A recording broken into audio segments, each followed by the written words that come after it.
Nous ferons un deuxième exemple pour les formes infinies sur infini. Et celui-là aura une petite subtilité. OK. Bon, disons qu'on veut évaluer la limite lorsque x tend vers moins l'infini.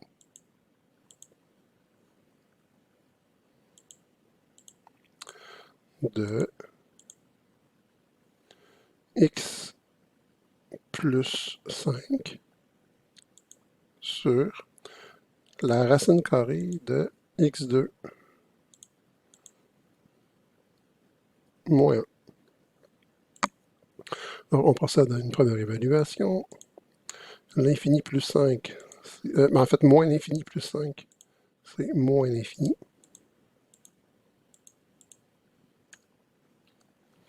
Moins l'infini au carré, c'est l'infini. L'infini moins 1, l'infini. Racine de l'infini et l'infini. Moins infini sur infini, on a une forme infini sur infini. On va vouloir lever les déterminations. Donc, qu'est-ce qu'on doit faire? C'est réécrire l'expression, mais en mettant les plus hautes puissances en évidence au numérateur et au dénominateur. Donc, au numérateur, il faut que je mette x en évidence. Si je le fais, il va me rester 1 plus 5 sur x. Je fais la même chose au dénominateur. Je mets le x2 en évidence à l'intérieur de la racine. Et en faisant ça, il va me rester 1 moins 1 sur x2.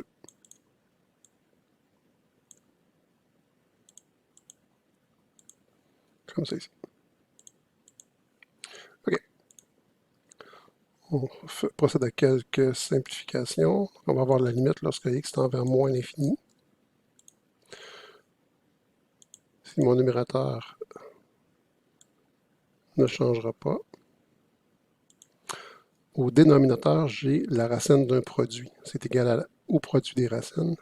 Fait que j'aurai racine de x2 fois racine de 1 moins 1 sur x2. Comme ça ici. Et c'est la racine de x2 auquel il faut porter une grande attention ici. Donc, ce sera égal à peu près la même expression. J'ai juste modifié mon racine de x2. Alors, racine de x2, petit rappel, racine de x2, c'est égal à la valeur absolue de x. C'est identiquement égal à la valeur absolue de x. Donc, si je peux changer mon expression pour valeur absolue de x. Or, la valeur absolue de x est égale à x si le x est positif et est égal à moins x si le x est négatif. Parce que si le x est négatif, la valeur absolue le rend positif, mais comme j'ai un négatif, je vais mettre un moins devant pour le rendre positif. Et c'est là le petit truc auquel il faut porter une grande attention. Donc, j'ai toujours la même expression. Comme x tend vers moins l'infini, il est sûrement négatif. C'est donc dire que la valeur absolue de x, dans ce cas-là, va être égale à moins x.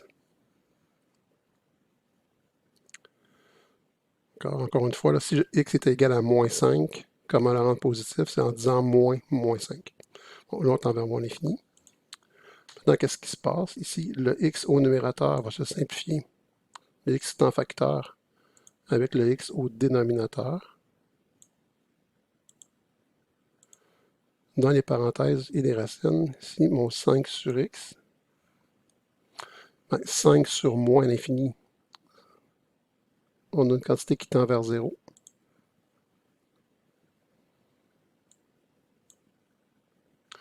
Au dénominateur, ici, 1 sur x2, ça va faire 1 sur l'infini au carré, donc 1 sur l'infini. Et on aura encore une quantité qui tendra vers 0.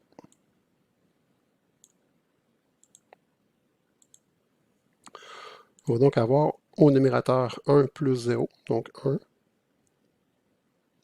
Et au dénominateur, dans la racine, j'aurai 1 moins 0, donc 1. Racine de 1, ça fait 1. J'ai un moins devant qui fait moins 1. J'ai 1 sur moins 1, c'est donc égal à moins 1. Et j'ai trouvé la valeur de ma limite.